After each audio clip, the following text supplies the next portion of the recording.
Hi there, it's Jess. I would like to show you how to make this really pretty filigree wrapped crystal necklace.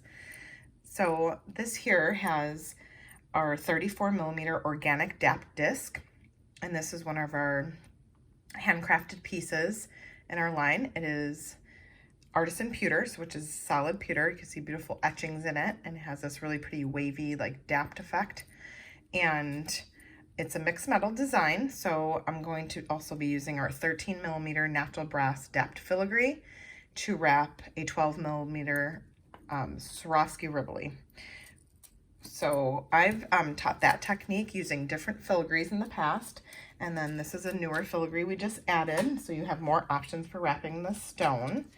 And the color I'm using is Crystal Laguna DeLite. Really beautiful. This is an unfoiled filigree. It picks up and reflects many colors of blues and greens, and I'll go ahead and show you how to do that. So the head pin would obviously go right through this hole.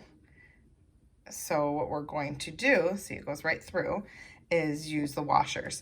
And I'm going to show you how I quickly brought these little edges up to create kind of a bead cap look. So it formed that dapped shape. So I pre-did these two, and two opposite directions, one for the front of the necklace, one for the back. So just with chain nose pliers, I'm just going to gently bend up the edges, just forming them a little bit so they have that dap look. If you have a really tiny dapping set, you could use that too, but I don't want it dapped as much as a bead cap typically is. So that's why I'm using this washer to do that. So you could see there that just has a little bit of a form. So when I string the head pin through, like that, and then through this dapped filigree, you can see that it rests in there really nicely instead of laying flat if I were to keep the washer flat. What we're gonna do is string that through the hole, and these pieces are gonna fit on here like that. And then on the back side, I want to add that second one that I dapped in the opposite direction. And this just gives it a nice finished look on the back.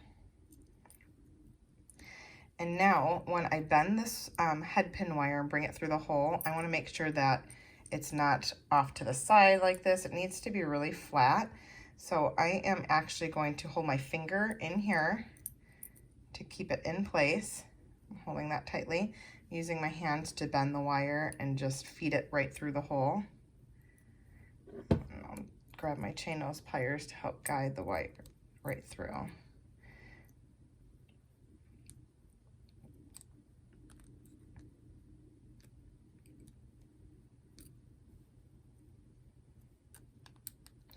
And you could use your pliers to gently like crimp it up along the edge of the piece. And then you're going to see that this moves around. Still, it's going to spin, but what I just want to make sure is that that head pin is pretty tightly brought through this. So now, with my round nose plier, I'm going to go ahead and create a wrapped loop. Bring this up here and just form like a messy wrapped loop around the top.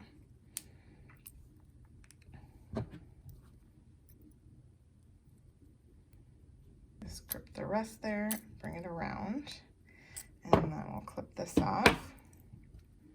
Any excess wire you didn't use. And then you could tuck that piece of wire in with chain nose pliers and straighten your loop out. Start bringing these four edges inward just a little bit.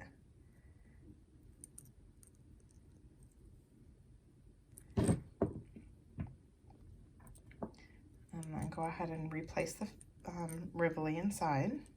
And while holding down with my thumb and I'm just like holding it in place, I'm going to start by bending over one of these points, kind of gripping it from the back gently, and then I'm going to go to the opposite side, but I'm going to make sure that the stone is centered or not shifted too much to one side, so you might have to move it around a bit. Okay, so now I have two done. Last side.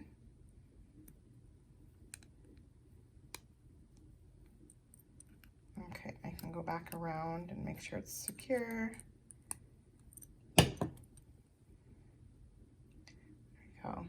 Really pretty. So this will spin a little bit, which is totally fine, but it's not going anywhere. It is secure onto this piece. And then you have this beautiful mixed metals look, and you can simply just string this right onto this here is the fine ornate chain in our sterling silver finish. And you can pick up this kit. This is the Ocean Treasure Kit, and check out more pieces inspired by my Costa Rica color story on the blog. Happy designing!